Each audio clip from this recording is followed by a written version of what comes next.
Вчера, 3 апреля, произошел конфликт между жителями приграничных сел, это Учдебю Баткенского района Кыргызстана и Ходжайло из Фаринского района Таджикистана. Конфликт из словесной перепалки, в которую были вовлечены около 50 человек с обеих сторон, перерос в закидывание камнями гражданами двух стран.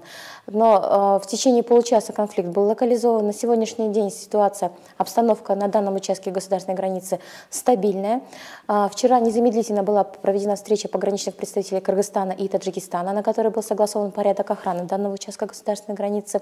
Кроме того, весь вечер, всю ночь до утра правоохранительные органы двух стран осуществляли совместное патрулирование приграничных территорий.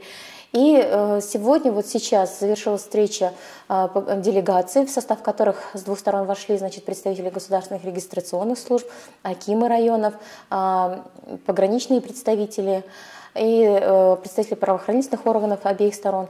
На встречах обсуждался вопрос проведения качественной разъяснительной работы среди населения приграничных районов.